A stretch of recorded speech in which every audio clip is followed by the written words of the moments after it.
श्रुतिस्मृतिपुराणानाम् आलयं करुणालयं नमामि भगवत्पादं शङ्करं लोकशङ्करं शङ्करं शङ्कराचार्यं केशवं बादरायणं सूत्रभाष्यकृतौ वन्दे भगवन्तौ पुनः पुनः ईश्वरो गुरुरात्मेति मूर्तिभेदविभागिने व्योमवद्व्याप्तदेहाय दक्षिणामूर्तये नमः। ॐ सदाशिवसमारम्भां शङ्कराचार्यमध्यमाम् अस्मदाचार्यपर्यन्तां वन्दे गुरुपरम्पराम्। ॐ सहनाववतु सहनौ भुनक्तु सह वीर्यं करवावहै तेजस्विनावधीतमस्तु मा विद्विषावहै। ॐ शान्ति शान्ति शान्तिः।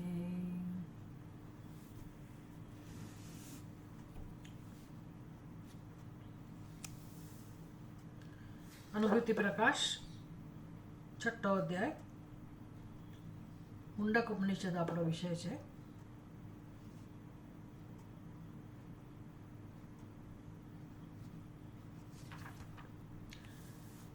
શૌનક મુનિના પ્રશ્નના ઉત્તરમાં એમની જે જિજ્ઞાસા છે એકસ્મિન વિદિતે સર્વં વિજ્ઞાતમ ઇતિ। આમ તો કસ્મિન્નું ભગવો વિજ્ઞાતે સર્વં વિજ્ઞાતમ ભવતિ। કસ્મિન્નું ભગવો તે કસ્મિન્નું विज्ञाते हे भगवान कस्मिन्नु विज्ञाते सर्वं विज्ञातम भवति इति। हे गुरुजी हे भगवान શું જાણવાથી બધું જણાઈ જાય। એટલે આવો પ્રશ્ન તો એનો અર્થ કે આવું થતું જ હોવું જોઈએ, આ પ્રકારનું તત્વ હોવું જોઈએ કે જે તત્વને જાણવાથી બધું જણાઈ જાય। તો છાંદોગ્ય ઉપનિષદમાં પણ આ પ્રકારે આ જ વસ્તુ વિષયને સ્પષ્ટ કરવામાં આવ્યો। તો પિતાજીએ શ્વેતકેતુને પૂછ્યું કે હે શ્વેતકેતુ તું શું આવું તત્વ જાણી લાવ્યો છે? એટલે કે આ જ એકમાત્ર મોક્ષને જાણવાની પ્રક્રિયા છે, અથવા તો મોક્ષને જાણવાની રીત જે છે, જે સિદ્ધાંત છે એ આવો જ છે કે એકને જાણવાથી બધું જણાઈ જાય। એનો અર્થ કે એક જ તત્વ એ સમગ્ર જગતનું અધિષ્ઠાન છે અને એ તત્વને જાણવું એ જ જીવનમાં મુખ્ય જાણવાનું કામ કરવાનું છે। ભગવદ્ ગીતામાં ભગવાન એને બુદ્ધિમાન કહે છે। સ બુદ્ધિમાન મનુષ્યેષુ સ કૃતકૃત્યઃ। ભગવાન કહે છે જેણે આ તત્વને જાણી લીધું એ જ ખરા અર્થમાં કૃતકૃત્ય છે। અને એના ઉત્તરમાં શૌનક મુનિને જવાબ આપવામાં આવ્યો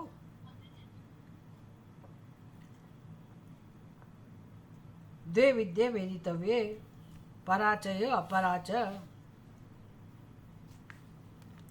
वैदिकी अपि अधिकारस्य भेदादुक्ता पृथक् परा विप्राः परिव्राजकाः च तिष्ठन्ति इति यथा तथा। બંને વિદ્યાના અધિકારી જુદા જુદા છે। જે પ્રમાણે બ્રાહ્મણો અને સંન્યાસીઓ એમ બે વિભાગ હોય છે તે રીતે પરા વિદ્યા એ વેદમાં છે, અપરા વિદ્યા પણ વેદમાં છે। અધિકારના ભેદને લીધે એ બંનેનું પૃથક નિરૂપણ કરેલું છે।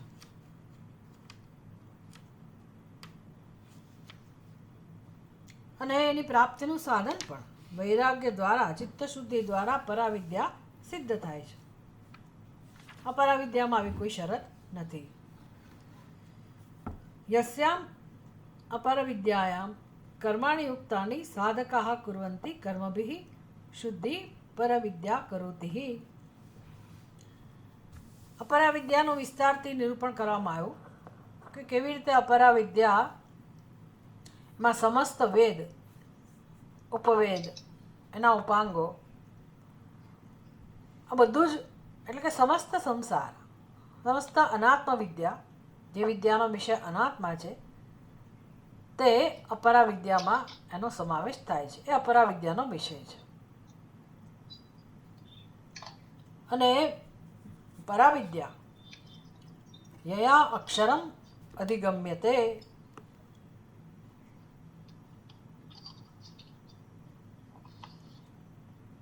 યયા અક્ષરમ અધિગમ્યતે,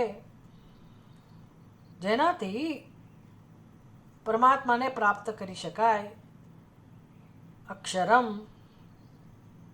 યયા અક્ષરમ અધિગમ્યતે, જેનાથી પરમ તત્વને, અક્ષર તત્વને જાણી શકાય. એ પરાવિદ્યા છે.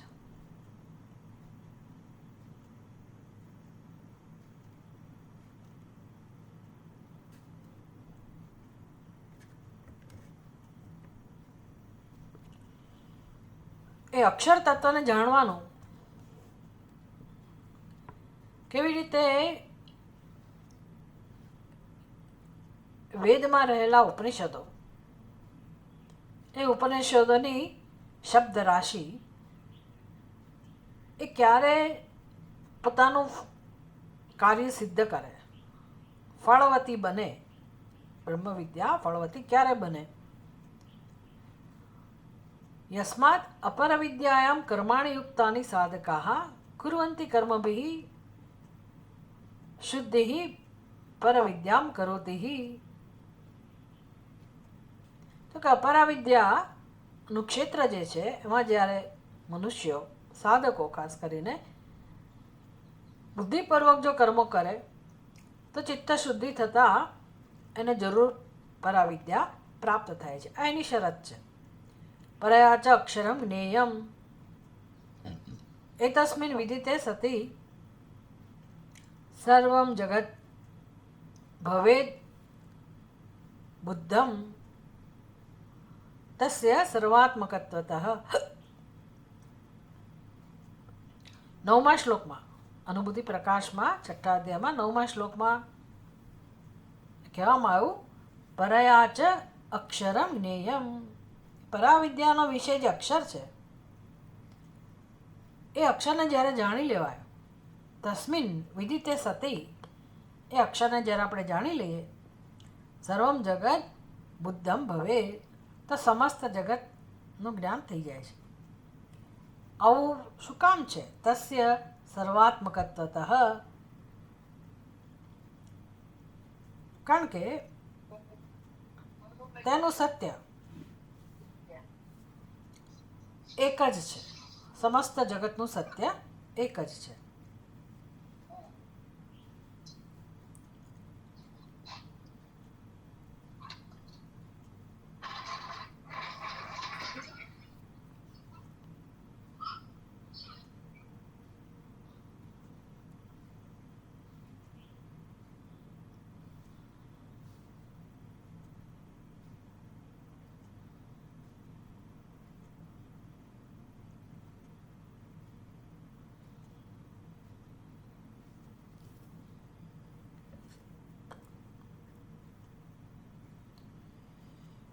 જેવી રીતે અલંકારો, એક અલંકારને જાણવાથી, એક સુવર્ણના અલંકારને જાણવાથી સુવર્ણના તમામ અલંકારોનું જ્ઞાન થઈ જાય. જેમ માટીના એક પાત્રને જાણવાથી માટીના બધા પાત્રોનું જ્ઞાન થઈ જાય. લોખંડના કોઈ એક સાધનને જાણવાથી, નેઇલ કટર, નખનિકંદનમ, એક એવા સાધનને જાણવાથી લોખંડના બધા સાધનોનું જ્ઞાન થઈ જાય. શું કારણ છે એનું? સર્વાત્મકત્વતઃ, કારણ કે બધા એક જ તત્વમાંથી બનેલા છે. આ બહુ મહત્વની વસ્તુ છે. નહીંતર એકનું જ્ઞાન થવાથી બીજી વસ્તુનું જ્ઞાન ન જ થાય, ક્યારેય ના થાય. એટલે શ્વેતકેતુને બહુ અંદરથી અકળામણ થતી હતી. પિતાજીને કહે છે કે ભાઈ ઋગ્વેદને હું જાણી લઉં તો મને યજુર્વેદનું જ્ઞાન કઈ રીતે થાય? ન જ થાય. આપણે સ્વીકારીએ છીએ કે ન જ થાય, પણ એ વેદનો એનો શબ્દ રાશિ જાણવાથી કે એનો ઉપદેશ જાણવાથી, એનો વિષય જાણવાથી, ઋગ્વેદના વિષયને જાણવાથી યજુર્વેદના વિષયનું જ્ઞાન ના થાય, સ્વાભાવિક છે. પણ ઋગ્વેદનું જે તત્વ છે, એ મૂળમાં જે તત્વ રહેલું છે, અસ્તિ વાતિ પ્રિય, જેનું પણ માઇક્રોફોન ખુલ્લું છે ને બંધ રાખો, વારંવાર કેમ કહેવું પડે છે? કોને સમજ નથી પડતી?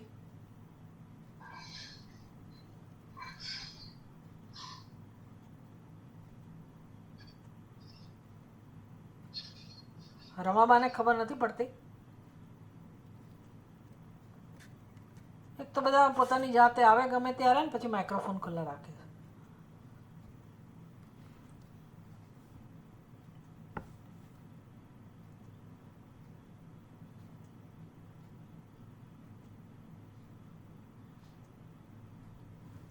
તો સર્વાત્મકત્વ સર્વાત્મકત્વતઃ 5 વિભક્તિ એક વચન છે. આવું હોવાથી, સર્વનો આત્મા હોવાથી એક તત્વ છે એ બધા તત્વનું સ્વરૂપ કે બધા તત્વનું અધિષ્ઠાન કે બધા તત્વનો આત્મા હોવાથી, એટલે બંગડી, એને જ્યારે તમે બંગડીના તત્વને જાણી લો તો એ સુવર્ણ એ બધા જ અલંકારોનો આત્મા છે, બધા જ અલંકારોનું કારણ છે, બધા જ અલંકારોનું અધિષ્ઠાન છે. માટે આવું હોવાથી જો એવું ન હોય તો બધી વસ્તુને જાણી ના શકાય. એટલે ઋગ્વેદનો વિષયને જાણવાથી યજુર્વેદના વિષયને જાણી ના શકાય, વાત સાચી છે. પણ ઋગ્વેદનું અધિષ્ઠાન, ઋગ્વેદનું મૂળ તત્વ, સચ્ચિદાનંદ કહો, અસ્થિભાતિ પ્રિય કહો, એને જાણવાથી એ યજુર્વેદના તત્વને પણ જાણી શકાય. આવું એક જે પારમાર્થિક તત્વ છે, એ તત્વ અહીંનો મુખ્ય વિષય છે. એ વિષયનું વર્ણન કરતા પહેલા ગુરુજી સમજાવે છે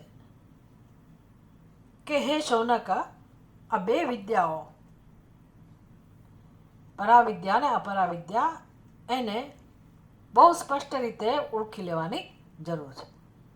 હવે આપણને સમજ ના પડે કે પરાવિદ્યાનું આટલું બધું મહત્વ, અપરાવિદ્યાનું આટલું બધું મહત્વ શું છે? અપરાવિદ્યાને જાણવાની વાત શું કામ કરો છો? અથવા અપરાવિદ્યામાં મને કોઈ રસ નથી, મને પરાવિદ્યામાં રસ છે, સીધો તમે એનો જ બોધ આપો. અપરાવિદ્યા જાણવાનો વિષય છે. એટલે શું? અપરાવિદ્યાથી આપણે વંચિત નથી. અપરાવિદ્યામાં આપણે ગળા ડૂબ છીએ, અજ્ઞાનમાં ગળા ડૂબ છીએ, અજ્ઞાનના ક્ષેત્રમાં જ છીએ. માટે એ અપરાવિદ્યાને જાણવાની જરૂર છે કે આને અપરાવિદ્યા કહેવાય, આને સંસાર કહેવાય, આ સંસારનું કારણ છે, અજ્ઞાન છે, અને મારા જન્મો આમાં જ વીતી જાય છે, અજ્ઞાન અને એમાંથી જન્મેલા કાર્યો એને સિદ્ધ કરવામાં. એટલે આપણી બુદ્ધિ નથી સમજી શકતી. આપણને એવું લાગે છે કે આ બધું બ્રહ્મ જ છે, બ્રહ્મ જ છે, બ્રહ્મ જ છે, પણ આપણે કોઈ વૈરાગ્ય જન્મતો નથી. બ્રહ્મ છે એટલે શું? બ્રહ્મ સિવાય કશું નથી. એટલે સંસાર તો ન જ હોવો જોઈએ. પણ આપણે સંસારને પકડીએ છીએ ને પછી એને કહીએ છીએ આ બ્રહ્મ છે. તો એવું તો કંઈ જ્ઞાન નથી. સંસાર આપણી રચના છે, આપણી કલ્પના છે, અને પછી એમાં બ્રહ્મ જોવાનું છે એવું નથી. બ્રહ્મ છે જ એના ઉપર અધ્યારોપ છે, અને એ અધ્યારોપ એટલે આપણો સંસાર, બીજું કશું નહીં. બ્રહ્મ ઉપરનો અધ્યારોપ એટલે જ આપણો સંસાર. દ્રષ્ટા, દ્રશ્ય, દર્શન, હું, મારું, જીવ, જગત, ઈશ્વર, જે કંઈ ભેદ બુદ્ધિ છે, જે કે આપણી સમજ છે, આપણા વિશેના ખ્યાલ, જગત વિશેના ખ્યાલ કે ઈશ્વર વિશેના ખ્યાલ, આ જ મહાન સંસાર છે, આ જ સંસારનું સ્વરૂપ છે. એક ક્ષેત્રમાં આપણે કામ ના કરીએ, એને જો સંસાર રૂપે ના જાણીએ, અપરાવિદ્યા રૂપે ના જાણીએ, તો વૈરાગ્ય જન્મવાનો જ નથી. એટલે ગુરુજી પહેલાં કહે છે કે ભાઈ તમારે આ જાણવું જોઈએ કે મારા જીવનમાં અપરાવિદ્યા છે, અજ્ઞાન છે, એમાંથી જન્મેલો સંસાર છે, અને એ જ દુઃખનું કારણ છે. એટલે જ્યાં સુધી મને એના પ્રત્યે વૈરાગ્ય નહીં જન્મે ત્યાં સુધી હું સંસાર નહીં છોડી શકું. સંસાર છૂટવાનો નથી. બોલી શકાય, મનોબુદ્ધિ અહંકાર ચિત્તાના હમ ગાઈ શકાય, બોલીએ શકાય, વાંચીએ શકાય, પણ અંદર જીવત્વના જે સંસ્કાર છે એ ન જાય, કર્તૃત્વ ભોક્તૃત્વના સંસ્કાર ન જાય, હું અને મારું ન જાય, ત્યાં સુધી એનું અધિષ્ઠાન જે પૂર્ણ બ્રહ્મ પરમાત્મા છે હોવા છતાંય એની અનુભૂતિ કે એનું દર્શન, એની ઓળખ આપણને થતી નથી, થવાની સંભાવના પણ નથી જો આપણે આ પરાવિદ્યાને પકડી રાખીશું તો. એટલે ગુરુજીએ પહેલાં આપણને એના માટે સાવધાન કર્યા. વળી બંનેમાં ફેર શું છે તો કે અપરાવિદ્યામાં જે કંઈ આપણે કર્મનું જ્ઞાન એટલે કે વેદનો કર્મકાંડ વિભાગ જેમાં સાધન સાધ્યનું નિરૂપણ છે એનું જ્ઞાન પ્રાપ્ત કરીએ આપણે, પછી એનું અનુષ્ઠાન કરવું પડે, પછી એ જ્ઞાન ફળદાયી બને. જ્યારે બ્રહ્મવિદ્યાનું જ્ઞાન, પરાવિદ્યાનું જ્ઞાન પ્રાપ્ત કર્યા પછી કોઈ અનુષ્ઠાનની અપેક્ષા નથી, એ સીધું જ ફળદાયી બને છે. બ્રહ્મજ્ઞાન એટલે જ મોક્ષ. 10મા શ્લોકથી આપણને સમજાવે છે,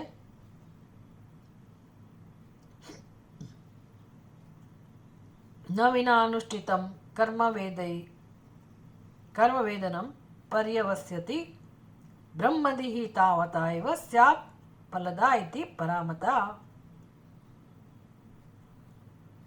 ન વિના અનુષ્ઠિતમ કર્મવેદનમ પર્યવસતિ, કર્મનું જ્ઞાન અનુષ્ઠાન વિના ફળ આપતું નથી.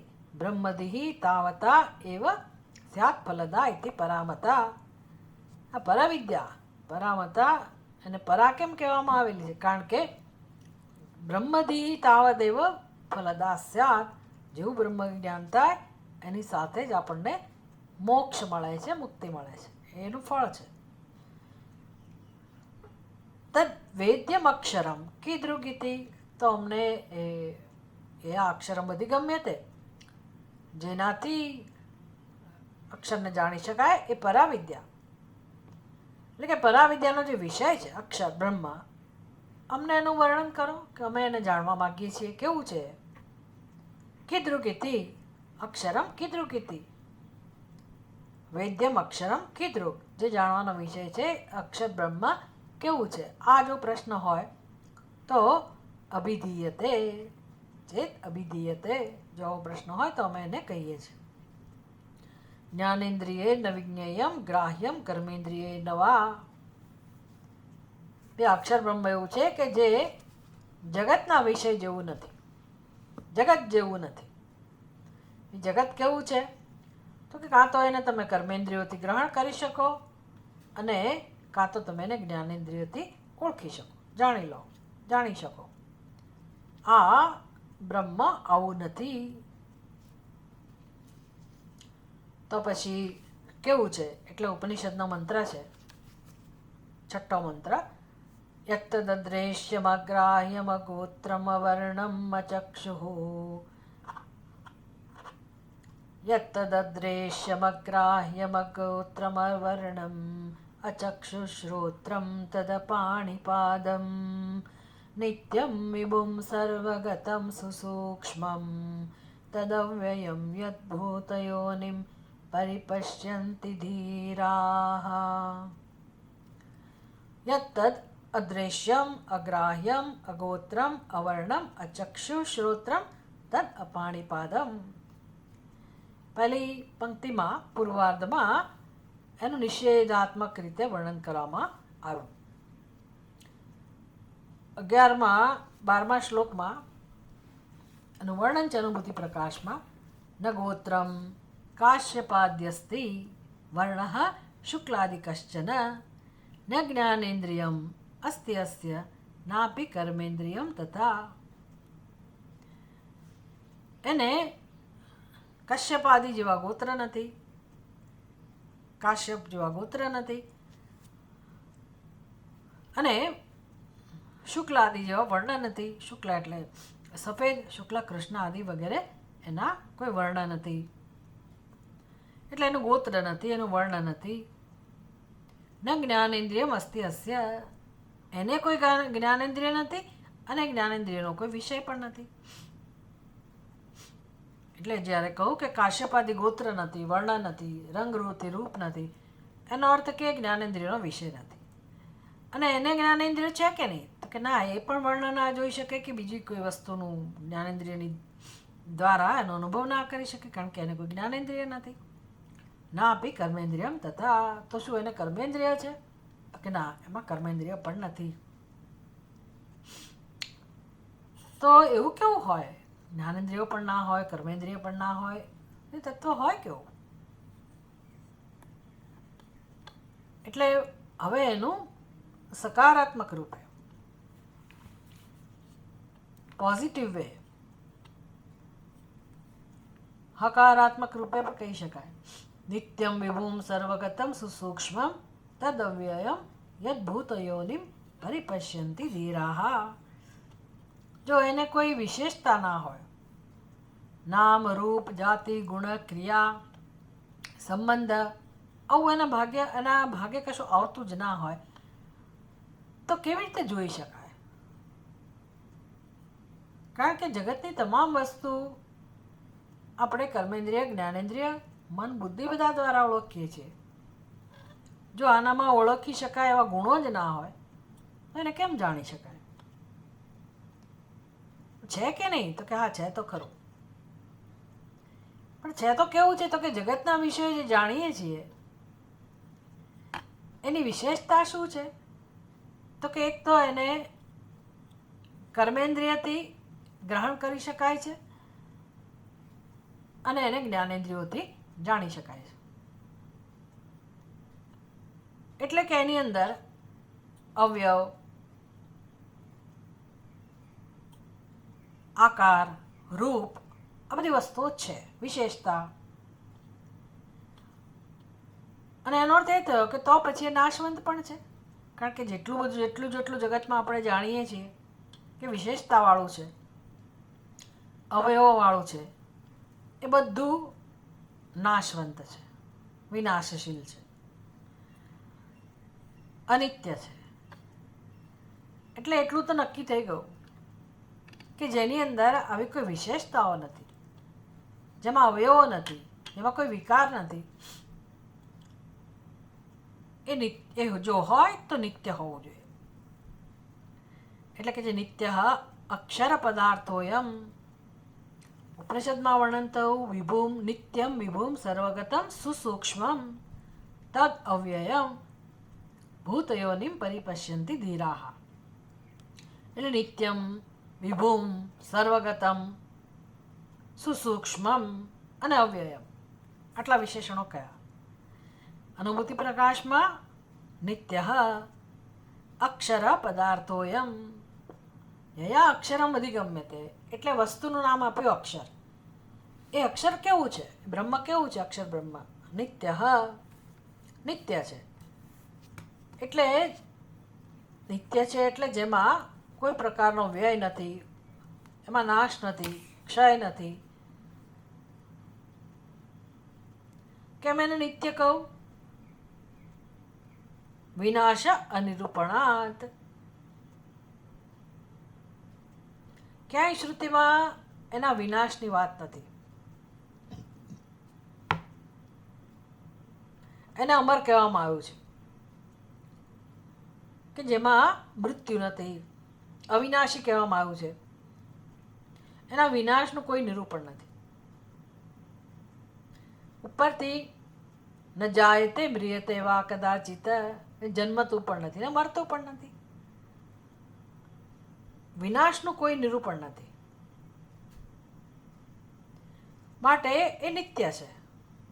અને વિનાશ નક્કી કરવા માટે કંઈક પ્રમાણ તો જોઈએ ને, કે આ વસ્તુ આવા સ્વરૂપે હતી, એનું આ નામ હતું, એનો રૂપ હતું, એનો આકાર હતો, એની આવી વિશેષતા હતી. આ બધું ધીરે ધીરે ક્ષય પામે તો પછી આપણે કહી શકીએ કે નાશ પામે છે. જે તત્વની અંદર આવા કોઈ વિશેષણો જ નથી તેનો નાશ કેવી રીતે કહી શકાય? નાશનું વર્ણન કેવી રીતે થઈ શકે? પણ તો એનો અર્થ એવો થયો કે હશે જ નહીં, તો કે અનુભવાય છે, સ્વયં પ્રકાશ છે, અસ્તિત્વ સ્વરૂપ છે, માટે નિત્ય હોવું જોઈએ.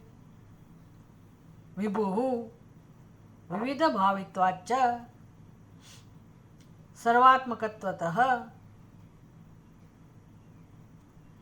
એટલે એને સર્વવ્યાપક પણ કહેવામાં આવ્યું. કેમ? તો કે બધાનો આત્મા છે. એટલે અલંકારમાં સર્વવ્યાપી કોણ છે? તો કે સુવર્ણ સર્વવ્યાપી છે, બધા જ અલંકારોમાં છે. એવી રીતે બ્રહ્માંડમાં બધા પદાર્થોમાં ઓતપ્રોત હોય તો આપણી પહોંચ આકાશ સુધીની છે, પણ આકાશથી પણ સૂક્ષ્મ, આકાશને સત્તાને સ્ફૂર્તિ પ્રદાન કરનાર આત્મરૂપે અનુભવાતું એ અક્ષર બ્રહ્મ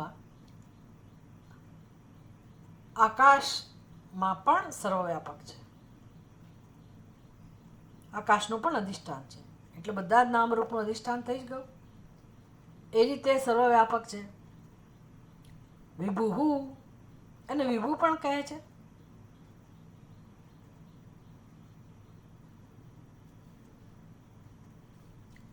સર્વાત્મક એટલે શું? તો કે બધાનો આત્મા.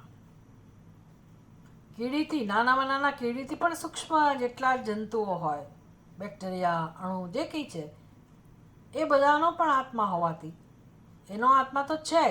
અતિ સૂક્ષ્મ જીવોનો આત્મા તો છે જ. અને બ્રહ્માજી સૌથી મહાન ઉપાધિ, એનો પણ આત્મા એ જ છે. એનો અર્થ કે મધ્યના બધા જીવો છે એનો આત્મા તો એ હોય જ. આમ સર્વાત્મક હોવાથી, બધાનો આત્મા હોવાથી કોઈ નિરાત્મા નથી આ જગતમાં, બધાનો આત્મા તો છે જ. એનો અર્થ એ કે એ જ બધા જીવોના રૂપમાં, પ્રાણીઓના રૂપમાં અભિવ્યક્ત થયેલો છે. એટલે પણ એને વિભુ કહેવાય. વિવિધ ભાવિત્વાચ વિભુ, અને બધાનો આત્મા હોવાથી એને સર્વવ્યાપક પણ કહેવાય. 14મા શ્લોકમાં કહે છે, આકાશવત સર્વગતો સર્વગોતઃ પરિચ્છેદો ન દેશતઃ ન કાલતોપી નિત્યત્વાદ વિભુત્વાન્નાપી વસ્તુતઃ. આકાશવત સર્વગો અત પરિચ્છેદ ન દેશતઃ.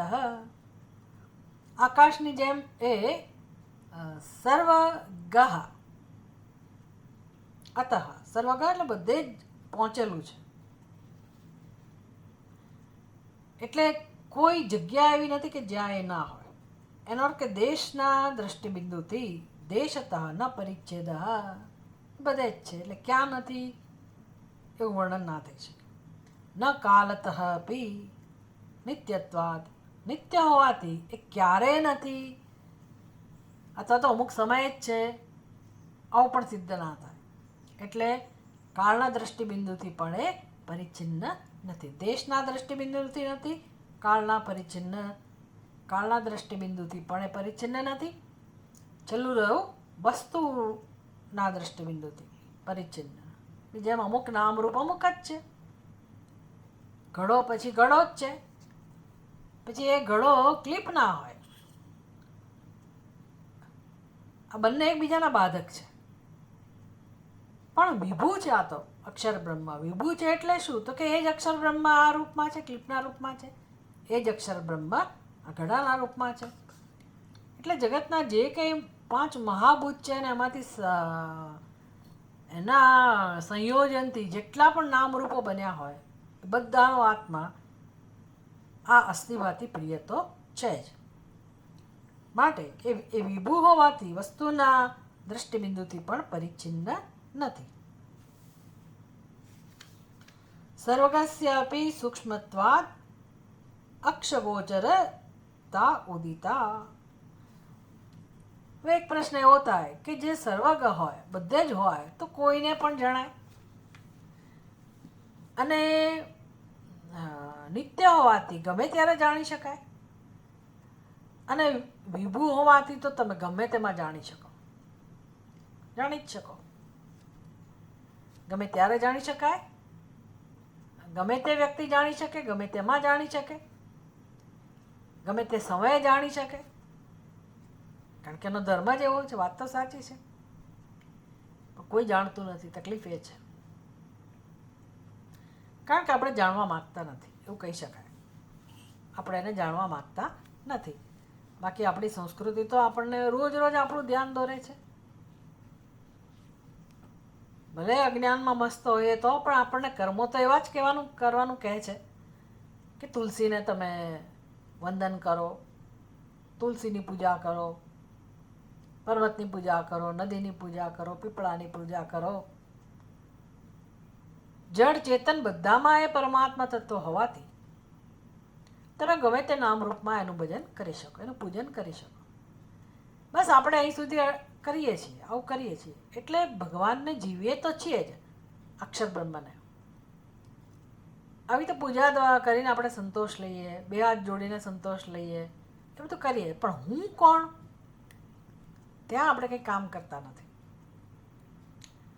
એટલે એ હુંનું તત્વ કોણ છે, કે જેની હું પૂજા કરું છું એનું તત્વ કોણ છે, કે જેની હું આરાધના કરું છું, અથવા તો જેને હું ભેદ બુદ્ધિથી જોઉં છું, જેને હું મારું મારું કહું છું, જેને હું મારું નથી કહેતી, જ્યાં રાગ છે, જેના માટે દ્વેષ છે, એ વસ્તુ છે કોણ, એવું જાણવાનો રસ લઈએ તોય આપણે આગળ વધીએ. પણ આપણે અટકી પડીએ છીએ. આપણે મારા ખ્યાલો બરાબર છે, હું ને મારું, બસ. એટલે પછી હવે તત્વ હોવા છતાંય ગમે ત્યારે, ગમે તે સમયે, ગમે તેમાં, ગમે તે રીતે અનુભવી શકાય, જાણી શકાય. અનુભવાય તો છે જ, પણ એનો તમે સાક્ષાત્કાર કરી શકો, સ્પષ્ટ રીતે જોઈ શકો, એવું શક્ય હોવા છતાંય આપણી બુદ્ધિમાં રહેલા આ ખોટા ખ્યાલ, ભ્રમ આપણને એ વિષયમાં ઊંડા ઉતરવા દેતા નથી. એટલે સંસારનો વૈરાગ્ય, એટલે અપરાવિદ્યા માટે વૈરાગ્ય, કે ભાઈ આપણા જે ખ્યાલ છે એ તમામ અપરાવિદ્યાના અંતર્ગત છે, કેવળ અધ્યારોપ છે, કોઈ સત્યતા નથી. એટલે એને ભેદીને બહાર આવનાર કોઈક જ હોય, કોઈક જ એવો વિરલો હોય કે જેનામાં એવી તાકાત હોય કે આવરણને કેમ છેદીને બહાર આવવું, કેમ ઉપર ઉઠવું, કોઈક જ હોય એવા. પણ આ શ્લોક દ્વારા આપણને સમજાયું કે ભાઈ આવું છે બ્રહ્મ. તો બ્રહ્મણ જગદ ઉત્પત્તે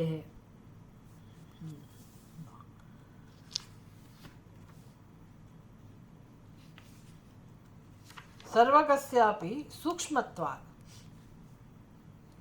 કે બધે ઉપલબ્ધ છે છતાં પણ સૂક્ષ્મત્વાદ, એટલું બધું સૂક્ષ્મ છે.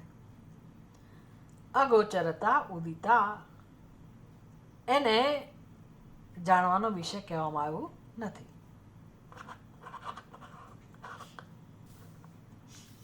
એને જાણી શકાતું નથી, એટલે કે ઇન્દ્રિયોને અગોચર કહેવામાં આવ્યું છે. આમ તો સર્વવ્યાપક હોય અને નિત્ય હોય, વિભુ હોય, તો જ્ઞાનેન્દ્રિયો જે જુએ છે એને જ જુએ છે ને. વાત તો સાચી છે, એને જ જુએ છે. પણ આપણને ક્યાં દેખાય છે? એને જ જોઈ શકતી હોવી જોઈએ, કારણ કે એ જ સર્વત્ર છે. એટલે દેખાવું પણ એ જોઈએ, સંભળાવવું પણ એ જોઈએ. શબ્દ, સ્પર્શ, રૂપ, રસ, ગંધ, આ બધા વિષયોમાં એનો જ અનુભવ થવો જોઈએ. ખરેખર શ્રુતિ કહે છે થાય જ છે, પણ તમે ક્યાં ઓળખો છો? તમે ક્યાં એવું માનવા તૈયાર છો? એટલે એને કહેવામાં આવ્યું, વર્ણન ਕਰਨ રીત કહેવામાં આવી, જેથી આપણી બુદ્ધિમાં વૈરાગ્ય જન્મે. ભાઈ હું જેને જે રીતે ઓળખું છું એ બ્રહ્મ નથી, એ મારી કલ્પના છે. એ કલ્પનાને સત્ય માનીને આપણો સંસાર ચાલે છે. એટલે એના પ્રત્યે વૈરાગ્ય જન્મે અને બ્રહ્મને જાણવા માટે આપણી બુદ્ધિ તૈયાર થાય. એટલે એને ઇન્દ્રિયોનો વિષય નથી એવું કહેવામાં આવ્યું. અગોચરતા ઉદિતા, સૂક્ષ્મત્વ, અત્યંત સૂક્ષ્મ છે માટે ઇન્દ્રિયોનો વિષય નથી. એટલે શું કરવું? તો પછી તમારે બુદ્ધિનો ઉપયોગ કરવો. બુદ્ધિ દ્વારા હું જાણવાનો પ્રયાસ કરું એનો અર્થ એ થયો કે ભાઈ જ્ઞાનેન્દ્રિયનો વિષય નથી તો આખું જગત જ્ઞાનેન્દ્રિયનો વિષય છે, તો જગત પ્રત્યે હું હવે વૈરાગ્ય કેળવું. એટલા માટે સૂક્ષ્મ હોવાથી જ્ઞાનેન્દ્રિયો દ્વારા નહીં જાણી શકાય. એટલે જગત જ્ઞાનેન્દ્રિયનો વિષય છે, તો જગતને મારે જાણવાની જરૂર નથી. અથવા તો જગતમાં જે તત્વ રૂપે રહેલું છે એને જાણવા માટે જ્ઞાનેન્દ્રિયોની જરૂર નથી, પણ બુદ્ધિથી હું જાણું એ તત્વને.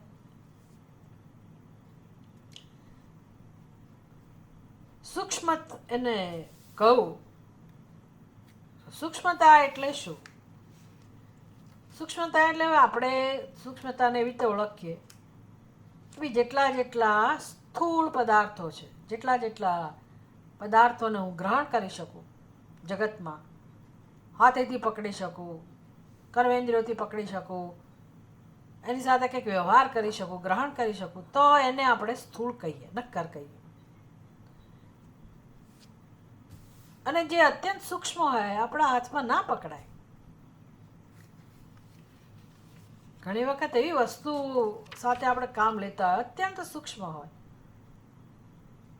દૂધમાં કંઈક પડી ગયું કસ્તર, સાવ ઝીણું બેક્ટેરિયા, જરાક વસ્તુ, જંતુ ના દેખાય, પકડવું પણ અઘરું થઈ જાય, તો આપણે એને સૂક્ષ્મ કહીએ. અને મોટો હાથી હોય, મોટો પર્વત હોય, તો આપણે એને સ્થૂળ કહીએ. એટલે આવી રીતે શું સ્થૂળતા અને સૂક્ષ્મતા એ રીતે બ્રહ્મને જાણવાનું છે. એ દ્રષ્ટિબિંદુથી બ્રહ્મને, અક્ષર બ્રહ્મને સૂક્ષ્મ કહેવામાં આવે છે. તો કે ના, પરિમાણ અલ્પતા ન અત્ર સૂક્ષ્મ્યમ.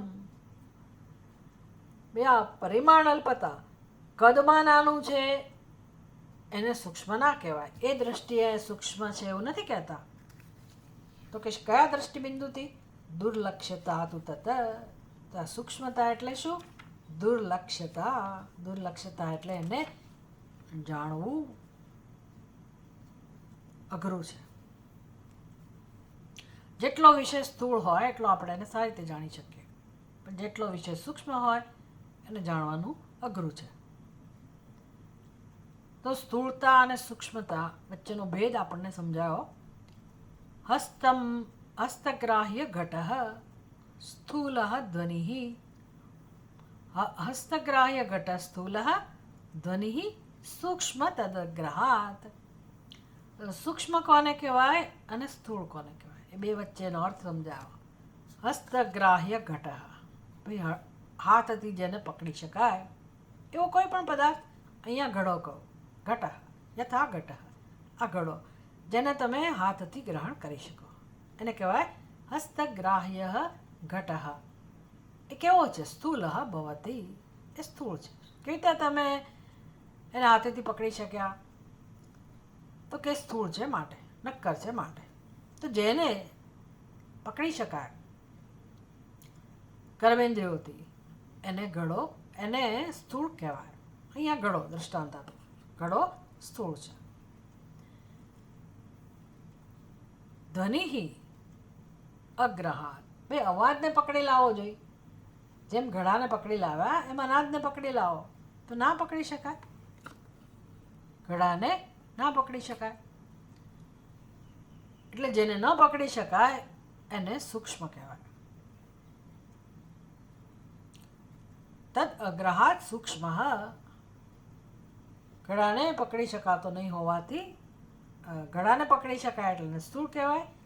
ધ્વનિ અવાજને આપણે ગ્રહણ નથી કરી શકતા કર્મેન્દ્રિય દ્વારા, માટે એને સૂક્ષ્મ કહેવાય.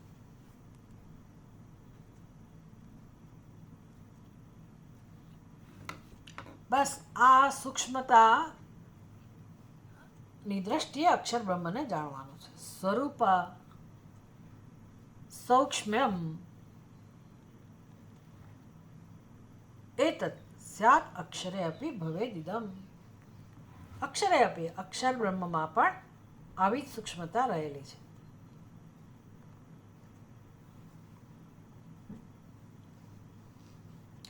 હવે જગતના વિષયોમાં કેવા ગુણધર્મો છે એમાં આપણે આટલું તો સમજી શક્યા કે જેને કર્મેન્દ્રિયો જ્ઞાનેન્દ્રિયોથી જાણી શકાય. હવે કહે છે 17મા શ્લોકમાં કે એમાં કોઈ વિકારો નથી અક્ષર બ્રહ્મમાં. ધનસ્યેવ વ્યયો નાસ્ય વિક્રિયાદેરસંભવાત સ્થિરજંગમ ભૂતાનામ હેતુમ તમ મન્વતે બુધાઃ. ધનસ્યૈવ વ્યયઃ ન અસ્ય વિક્રિયાદેઃ અસંભવાત સ્થિર જંગમ ભૂતાનામ હેતુમ તમ મન્વતે બુધાઃ. અસ્ય વિક્રિયાદેઃ અસંભવાત અસ્ય વિક્રિયાદેઃ અસંભવાત ધનસ્ય ઇવ વ્યયઃ ન.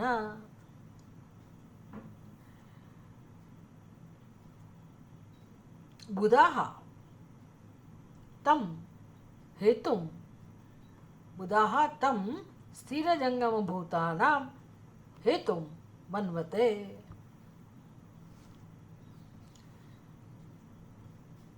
અસ્ય એટલે કે અક્ષર બ્રહ્મના સંદર્ભમાં એના વિષયમાં વિક્રયાદેહ અસંભવાત એમાં વિક્રય નામની વસ્તુ નથી. વિક્રિયા એ શક્ય નથી. માટે ધનસ્યૈવ વ્યયઃ ન ધનની જેવો વ્યય નથી. વિક્રિયા એટલે શું? વિક્રિયા એટલે આપ લે વ્યવહાર યોગ્યતા. જેમ કે ધનની વ્યવહાર યોગ્યતા છે. ધનને તમે બીજાને આપી શકો, બીજા પાસેથી લઈ શકો, એક જગ્યાએથી બીજી જગ્યાએ લઈ જઈ શકો. ધનના બદલામાં બીજી વસ્તુ મળે તમને, તે વસ્તુના બદલામાં તમે ધન આપો. અથવા તો વિનિમયની પ્રથા હતી, વસ્તુ વિનિમયની પ્રથા. એમાં તમે કોઈ ચોખા આપે એના બદલામાં તમે બાજરી આપો કે બીજી કોઈ જીવન જરૂરિયાતની વસ્તુ આપો, અને કે વિક્રય. કાં તો ધન દ્વારા તમે એ વસ્તુને ખરીદ વેચી શકો એવો અર્થ કરો, અથવા તો ધનને પોતાને જ તમે એક જગ્યાએથી બીજી જગ્યાએ લઈ જઈ શકો, કે એનો વિક્રય કરી શકો, આપ લે કરી શકો. જે પણ અર્થ કરો એ. ધનસ્ય વ્યય મારી પાસે 5,000 રૂપિયા હતા, અપાઈ ગયા, ખર્ચાઈ ગયા. એને કે વ્યય. શેમાં ખર્ચાયા? જેમાં પણ ખર્ચાયા, પણ આટલા હતા અને ખર્ચાઈ ગયા. 5,000માંથી 4,000 ખર્ચાઈ ગયા કે 5,000માંથી 2,000 ખર્ચાઈ ગયા. તો હવે જે બેલેન્સ હતું એમાં ઘટાડો થયો, આ વ્યય થયો. વિક્રિયા દ્વારા થતો વ્યય. વિક્રિયા જો જેમાં થતી હોય એમાં વ્યય સંભવ છે. તો ધનની અંદર વિક્રિયા હોવાથી વ્યય સંભવ છે, પણ અક્ષર બ્રહ્મમાં આવી કોઈ વિક્રિયા શક્ય નથી. વિક્રિયાદેહ અસંભવાત. એમાં વિક્રિયા શક્ય નથી. તો હવે આટલું તો આપણે સમજી શકીએ કેમ એની અંદર વિક્રિયા શક્ય નથી. આગળ બધું વર્ણન કર્યું કે એની અંદર કોઈ એવા ગુણો જ નથી, કોઈ વિશેષતા જ નથી, અને જગતના પદાર્થો જેવો વિષય નથી. શબ્દ, સ્પર્શ, રૂપ, રસ, ગંધ એવા કોઈ ગુણ નથી. એમાં કોઈ અવયવ નથી, એમાં કોઈ વિશેષતા નથી. નામ, રૂપ, ગુણ, ક્રિયા, જાતિ, સંબંધ આવું કશું નથી. સ્થૂળતા નથી. ચલો ધ્વનિની જેમ કંઈક સૂક્ષ્મતાનો ગુણધર્મ હોય તો વાંધો નથી, તો આપણે કહી શકીએ કે ભાઈ અમે કોઈક રીતે એને અનુભવી શક્યું. એવું પણ નથી, સૂક્ષ્મતમ વિષય છે એટલે અનુભવનો વિષય જ નથી. કોઈ રીતે તમે એને અનાત્મા તરીકે જાણી શકો કે ભાઈ હું કહી શકું કે મેં એનું દર્શન કર્યું, એનો અનુભવ કર્યો. કોઈ કહેતું હોય તો એ પણ આટલું જાણ્યા પછી આપણે સમજી શકીએ કે એણે શેનો અનુભવ કર્યો હોય. ગમે તેવી દિવ્યતાનો અનુભવ ના કર્યો હોય એણે, દિવ્યથી અતિ દિવ્ય વસ્તુનો અનુભવ કર્યો હોય, કંઈ સુંદર ધ્વનિ સાંભળ્યા હોય, અલૌકિક ધ્વનિ સાંભળ્યો હોય, અલૌકિક શબ્દનો અનુભવ થયો, અલૌકિક નાદનો અનુભવ થયો, કે અલૌકિક બધા દ્રશ્ય જોયા હોય એનો અનુભવ થયો હોય, પ્રકાશ જોયો હોય, અદ્ભુત વસ્તુઓ જોઈ હોય જે કલ્પનામાં ના આવે. ઘણા લોકો કહેતા હોય છે ને, એટલી સુગંધ સુગંધ સુગંધ વાતાવરણમાં, ખબર નથી કેમ આટલી સુગંધ આવી. એટલે આપણે દિવ્ય અનુભૂતિઓ, એનો આપણે તિરસ્કાર નથી કરતા. થાય અનુભવ, ચોક્કસ થાય, પણ જેનો અનુભવ થાય છે એ પૂર્ણ બ્રહ્મ પરમાત્મા તો નથી છે. કેમ તો કે અનુભવ કરનાર કોણ? અનુભવ કરનાર તો જુદો જ રહ્યો. એટલે અહીંયા તો અનુભવ કરનારનું પણ જે અધિષ્ઠાન છે, માટે અનુભવનો વિષય ના હોઈ શકે. સ્થિર જંગમાં ભૂતાનામ હેતુ. સ્થિર જંગમ, સ્થાવર જંગમ પદાર્થો, સ્થાવર જંગમ, અહીંયા સ્થિર જંગમ કહો, સ્થિર કહો કે સ્થાવર કહો. સ્થાવર અને જંગમ એટલે વૃક્ષ વગેરે સ્થાવર કહેવાય, અને બીજા ચાલતા, દોડતા, તરતા, ઉડતા પ્રાણી પદાર્થોને જંગમ કહેવાય. વળી પર્વતો, નદીઓ બધાનો સમાવેશ થઈ ગયો સ્થાવર જંગમમાં. હલનચલનવાળા, હલનચલન વગરના, એક જગ્યાએ સ્થિર હોય એને સ્થાવર કહેવાય, પણ છતાં એનામાં જીવ હોય, વૃક્ષ વગેરે.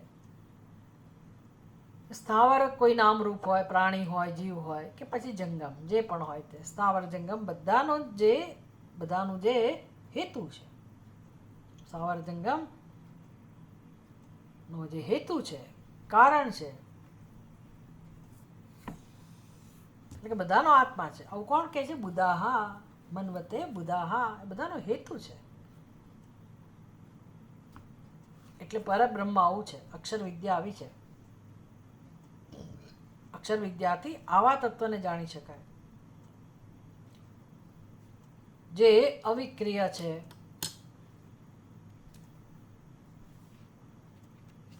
અવ્યય છે, જે સ્થૂળ નથી, અત્યંત સૂક્ષ્મ છે, જે જ્ઞાનેન્દ્રિયો કર્મેન્દ્રિયોનો વિષય નથી, અને સાથે સાથે શું છે એ પણ યાદ રાખવાનું છે. તો કે બધા જ બ્રહ્માંડમાં જેટલા પણ પ્રાણી પદાર્થો છે, નામરૂપ છે, એ બધાનું જે અધિષ્ઠાન છે.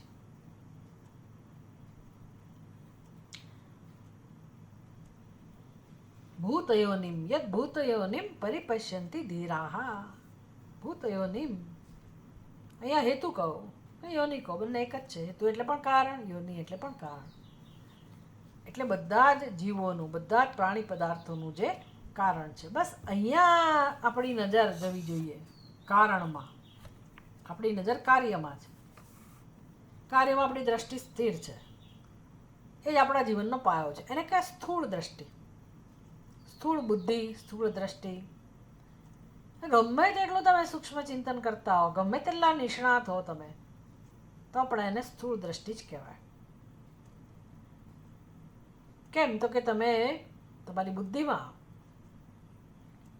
જ્યાં સુધી આ આત્મતત્વ જે અત્યંત સૂક્ષ્મ છે, એટલું જ નહીં, સમસ્ત કાર્ય જગતનું જે અધિષ્ઠાન છે,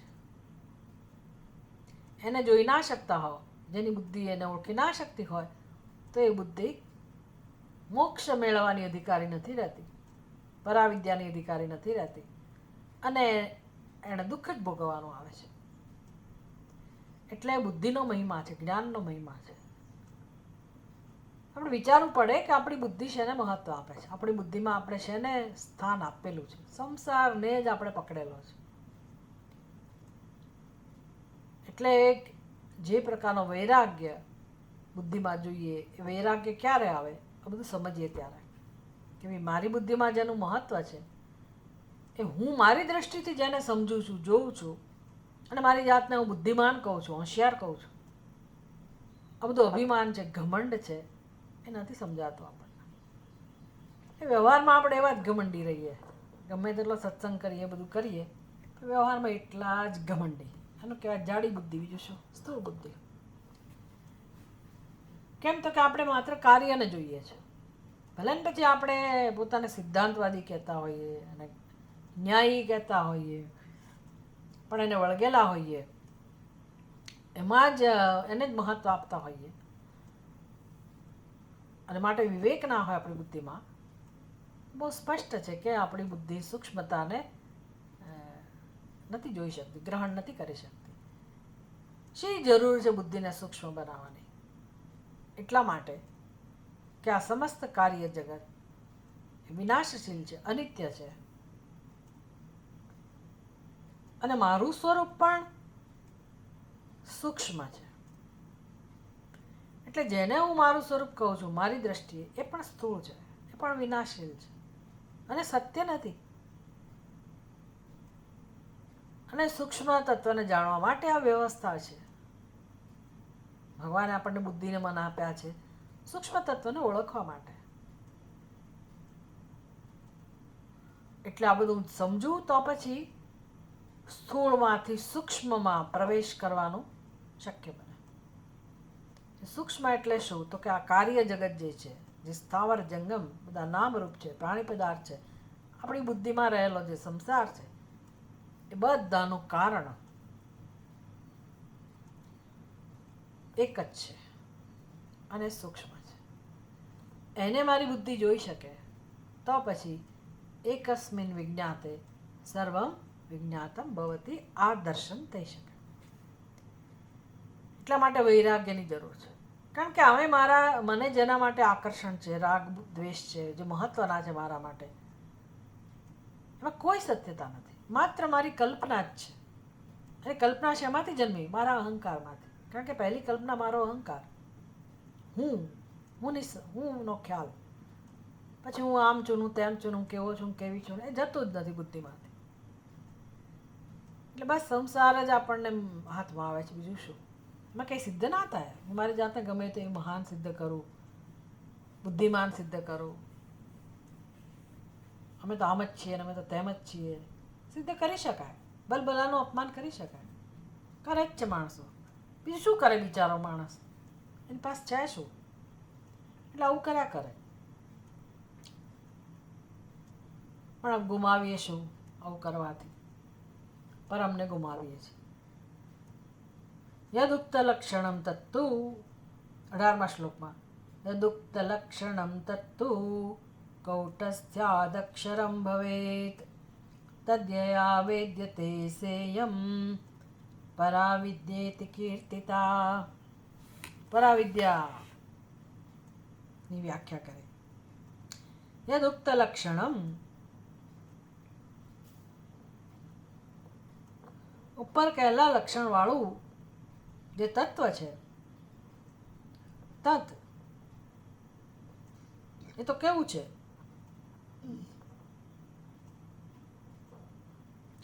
કૂટસ્થ, નિર્વિકાર, ઉપર વિક્રિયાદેહે અસંભવાત, જેમાં વિક્રિયા નથી, એટલે જ એને કૂટસ્થ કહેવાય. નિર્વિકાર એટલે અક્ષર બ્રહ્મ, જેના આ બધા લક્ષણો છે. કયા લક્ષણો? જે અત્યંત સૂક્ષ્મ છે, જે કર્મેન્દ્રિય જ્ઞાનેન્દ્રિયોનો વિષય નથી,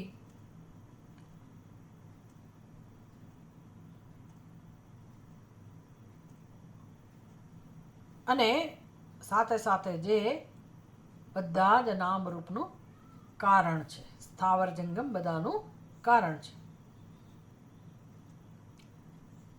આવું ઉક્ત લક્ષણમ એટલે આવા સ્વરૂપો, આવું જેનું સ્વરૂપ છે તેવું કૌટસ્થ્યાત હેતુ આપ્યો, કૂટસ્થ હોવાથી. સદા સર્વદા નિર્વિકાર છે. કૂટસ્થ એટલે શું? જેમાં ક્યારેય કોઈ વિકાર શક્ય નથી. એક જમાનામાં સતત હંમેશા એક દ્રષ્ટાંત આપતા. કૂટસ્થ એટલે પેલા લુહાર જ યાદ આવે. લુહાર કે જેના ઉપર હથોડા પડ્યા, એ બેઠો બેઠો હથોડા માર્યા કરે. તો જેના આધારે એ બધું કામ કરી રહ્યો છે પોતાનું, જેને હથોડા મારે છે એમાં તો પરિવર્તન આવે, પણ એ જેના ઉપર એ રાખ્યું છે લોખંડ, એને કે કૂટસ્થ, એમાં કોઈ પરિવર્તન ના આવે, એટલે કૂટસ્થ એવો શબ્દ વપરાયો. પણ આપણી ભાષામાં નિર્વિકાર, કૂટસ્થ એટલે નિર્વિકાર.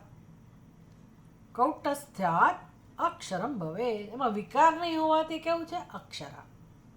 ક્ષર કેવું હોય તો કે જેમાં વિકારની સંભાવના હોય, એને કૂટસ્થ ના કહેવાય. કૂટસ્થ એટલે જેમાં કોઈ વિકાર છે જ નહીં, માટે એને અક્ષર કહેવાય.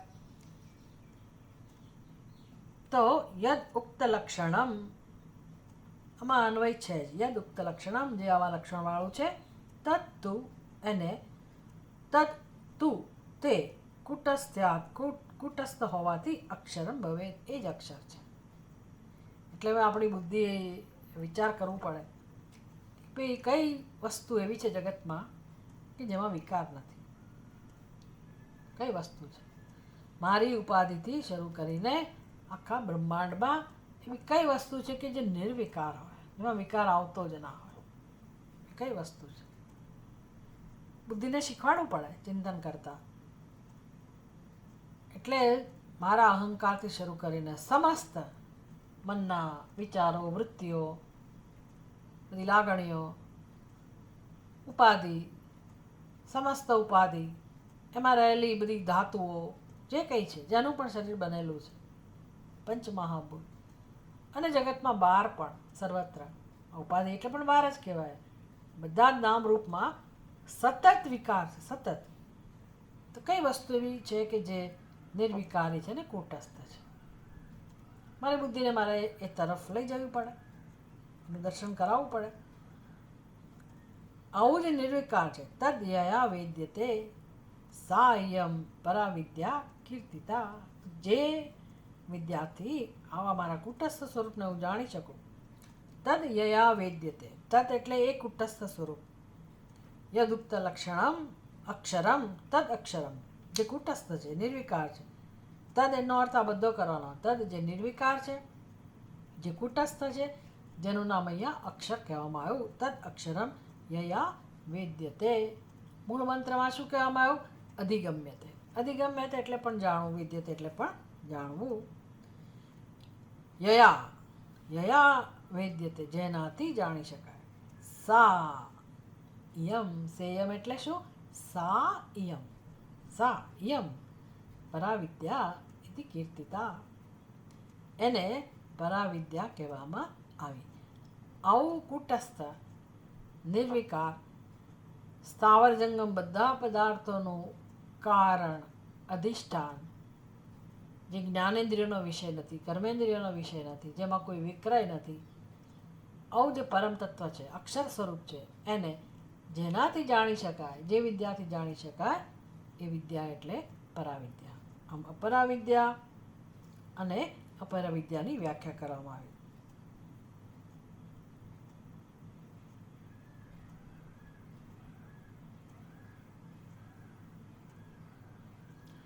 ઓમ પૂર્ણમદઃ પૂર્ણમિદં પૂર્ણાત પૂર્ણમુદચ્યતે પૂર્ણસ્ય પૂર્ણમાદાય પૂર્ણમેવાવશિષ્યતે.